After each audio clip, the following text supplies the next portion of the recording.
ಕೊರಟಗೆರೆ ಪಟ್ಟಣದಲ್ಲಿ ನಡೆಯುತ್ತಿರುವ ಶ್ರೀ ಕೋಟೆ ಮಾರಮ್ಮ ಮತ್ತು ಕೊಲ್ಲಾಪುರದಮ್ಮ ನೂತನ ದೇವಾಲಯ ಉದ್ಘಾಟನೆ ಮತ್ತು ಪುನರ್ ಪ್ರತಿಷ್ಠಾಪನೆಯ 2ನೇ ದಿನದ ಕಾರ್ಯಕ್ರಮಕ್ಕೆ ಗೃಹ ಸಚಿವರಾದ ಡಾಕ್ಟರ್ ಜಿ ಪರಮೇಶ್ವರ್ ಅವರು ಭಾಗಿಯಾಗಿ ಗ್ರಾಮ ದೇವತೆಗಳಿಗೆ ಪೂಜೆ ಸಲ್ಲಿಸಿದ ಬಳಿಕ ಮಾತನಾಡಿ, ಮನುಷ್ಯನ ಮನಸ್ಸು ಇತ್ತೀಚಿನ ದಿನಗಳಲ್ಲಿ ಚಂಚಲಗೊಳ್ಳುತ್ತಿದೆ.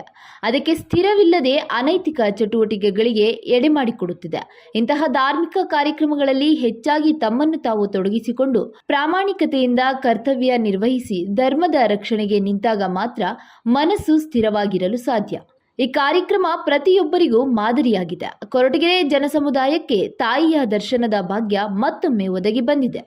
ಗ್ರಾಮ ದೇವತೆಯ ದೇವಾಲಯದ ಜೀರ್ಣೋದ್ಧಾರ ಸಮಿತಿಗೆ ಶ್ರಮಿಸಿದ ಪ್ರತಿಯೊಬ್ಬರಿಗೂ ಅಭಿನಂದನೆ ಸಲ್ಲಿಸಿದರು. ಈ ಜೀರ್ಣೋದ್ಧಾರ ಕೆಲಸ ಬಹಳ ಶ್ರದ್ಧೆಯಿಂದ ಬಹಳ ಭಕ್ತಿಯಿಂದ ಮಾಡಿದ್ದಾರೆ. ಅವರೆಲ್ಲರಿಗೂ ಸಹ ನಾನು ಅಭಿನಂದನೆಗಳನ್ನು ಈ ಸಂದರ್ಭದಲ್ಲಿ ಸಲ್ಲಿಸ್ತೇನೆ. ಕಷ್ಟ, ದೇವಸ್ಥಾನ ಜೀರ್ಣೋದ್ಧಾರ ಮಾಡೋದು ಬಹಳ ಕಷ್ಟದ ಕೆಲಸ. ಯಾಕೆಂದರೆ ಅದಕ್ಕೆ ಅನೇಕ ಪದ್ಧತಿಗಳಿರ್ತವೆ. ಆ ಪದ್ಧತಿಗಳು ನಮ್ಮ ಪೂರ್ವಜರು ಮಾಡಿರ್ತಾರೆ. ಅದನ್ನು ಒಂದು ಕಡೆ ಉಳಿಸ್ಕೋಬೇಕು ಮತ್ತು ಜೊತೆಗೆ ಒಂದಿಷ್ಟು ಆಧುನಿಕತೆಯು ಕೂಡ ಇರಬೇಕು. ಇದನ್ನು ಮಾಡೋದಕ್ಕೆ ಭಾಳ ಸುಲಭ ಅಂತ ಹೇಳಿ ಯಾರು ಅಂದ್ಕೊಳ್ಳೋದು ಬೇಡ.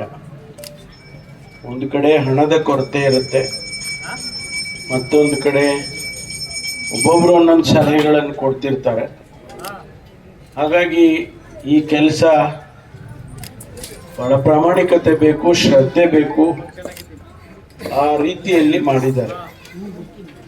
ಅದಕ್ಕಾಗಿ ಇದು ನಮ್ಮ ಊರ ದೇವತೆಗಳು.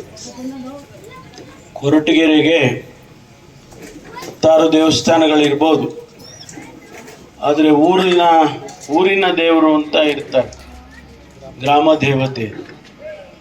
ಆ ಗ್ರಾಮ ದೇವತೆಗಳು ಇವರಿಬ್ಬರು.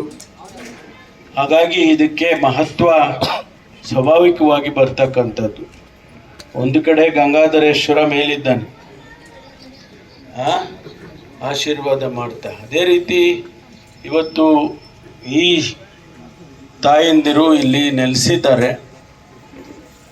ಜನಸಮುದಾಯಕ್ಕೆ ಒಂದಿಷ್ಟು ನೆಮ್ಮದಿ ಭಕ್ತಿ ಬರಬೇಕು ಅಂತ ಹೇಳಿ ನಾನು ಕೂಡ ಆಶಿಸ್ತೇನೆ. ಏಕೆಂದರೆ ಮನುಷ್ಯನ ಮನಸ್ಸು ಇತ್ತೀಚಿನ ದಿನಗಳಲ್ಲಿ ಬಹಳ ಚಂಚಲವಾಗಿಬಿಟ್ಟಿದೆ.